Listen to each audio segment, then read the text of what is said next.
நயினார் தலைவரான பிறகு தமிழக பாஜக எப்படி செயல்படுகிறது?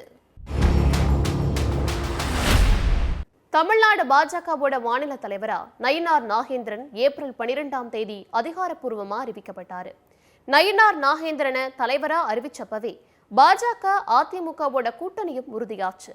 தலைமை பொறுப்பு மாற்றத்துக்கு அடுத்துதான் அதிமுக பாஜக கூட்டணியே உறுதியாச்சு அப்படிங்கிற பேச்சுகளுக்கு வலு சேர்க்கிற விதமா பாஜக அதிமுக இடையே பெரும் கருத்து வேறுபாடும் விமர்சன மோதல்களும் எழாத நிலையே இப்ப வரைக்கும் தொடருது. 2026 சட்டமன்ற தேர்தலுக்கு இன்னும் ஒரு வருஷம் கூட முழுசா இல்லாத நிலையில தமிழ்நாடு பாஜக தலைவர் நயினார் நாகேந்திரன் அதிமுகவுடனான கூட்டணியை எப்படி கையாள போறாரு அப்படிங்கிற கேள்வி அரசியல் களத்துல எழத் தொடங்கி இருக்கு. கூடவே 2026 சட்டமன்ற தேர்தலுக்கு நயினார் நாகேந்திரனோட தலைமையிலான தமிழக பாஜக எப்படி தயாராகி வருதுன்னும் தமிழக பாஜக தலைவரா நயினார் எப்படிப்பட்ட முன்னெடுப்புகளை எடுத்திருக்காரு அப்படிங்கிறதையும் கவனிக்க வேண்டியிருக்கு. நயினார் நாகேந்திரன் தலைமையில் 2026 தேர்தலுக்கு தயாராகும் தமிழக பாஜக மாநில தலைவர் பதவியேற்ற பின் நயினார் முன்னெடுத்த நடவடிக்கைகள் என்னென்ன, இதையெல்லாம் தான் ஸ்பாட்லைட்ல பார்க்க போறோம்.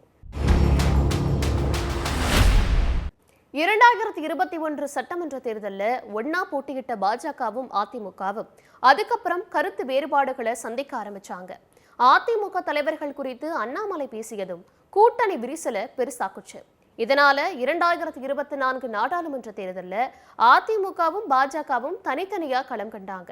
இந்த நிலையில 2026 தேர்தலுக்கு கூட்டணி அமைக்கணும்னா மாநில தலைவர் பொறுப்புல மாற்றம் செய்யப்படணும் அப்படின்னு அதிமுக தரப்புல சொல்லப்பட்டதா தகவல்கள் வெளியான நிலையில பாஜக அதிமுக கூட்டணி அறிவிக்கிறதுக்கு முன்னாடி பாஜக மாநில தலைவரா நயினார் நாகேந்திரன் தேர்வு செய்யப்பட்டது அரசியல் களத்துல கவனத்தை ஈர்த்துச்சு.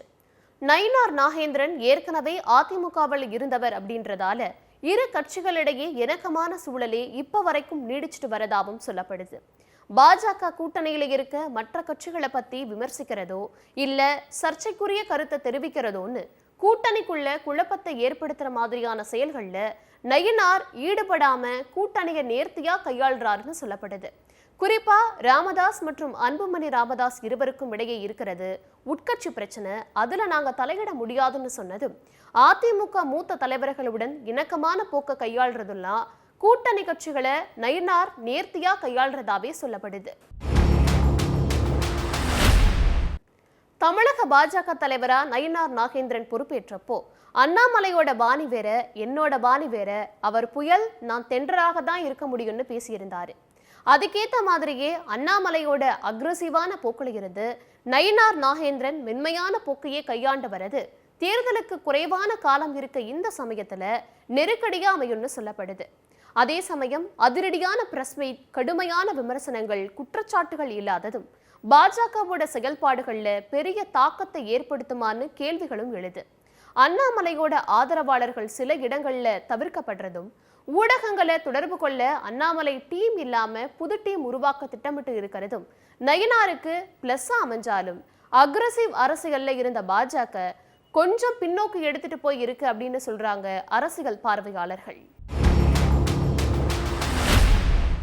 2024 நாடாளுமன்ற தேர்தல் அப்போ பாஜகவுடனான கூட்டணியை முடிச்சிட்டு போன அதிமுகவை மீண்டும் 2026 சட்டமன்ற தேர்தல் அப்போ கூட்டணியை அமைக்க வச்சது பாஜகவோட பலமா பார்க்கப்பட்டாலும் அண்ணாமலையோட சில செயல்களால அதிருப்தி அடைஞ்ச அதிமுகவினர் இன்னமும் நம்பிக்கை இல்லாமலேயே இருக்கிறதா தெரிவிக்கப்படுது. அது மட்டும் இல்லாம அதிமுக பொதுச் செயலாளர் இபிஎஸோட முரண்பட்டு நிற்கிற ஓபிஎஸ், டிடிவி தினகரன் ஆகியோர் என்டிஏ கூட்டணியில நீடிக்கிறதா நயினாரே சொன்ன நிலையில அவங்க எல்லாரையும் எப்படி ஒருங்கிணைச்சு தேர்தல்ல களம் காண்பார் அப்படிங்கிற பெரிய சவாலும் நயினார் முன்னாடி இருக்கிறதா அரசியல் வட்டாரங்கள் தெரிவிக்கிறாங்க. அதே சமயம் 2021 சட்டமன்ற தேர்தலில் 20 தொகுதிகளில் போட்டியிட்டு 4 வெற்றி பெற்ற பாஜக அடுத்த ஆண்டு நடக்க இருக்க சட்டமன்ற தேர்தலில் 40 தொகுதிகளில் வெல்லுவோம்னு கருத்து தெரிவிச்சுட்டு வரதையும் பார்க்க வேண்டியிருக்கு. தொகுதி பங்கீடு, கூட்டணியில பயணிச்ச தலைவர்கள் இவர்கள் எல்லாருக்கும் நயினார் அதிமுக கிட்ட பேசி என்ன எண்ணிக்கையை வாங்கி தர போறாரு அப்படிங்கிறத பொறுத்து அடுத்த கட்ட நகர்வுகள் இருக்குன்னு கணிக்கப்படுது.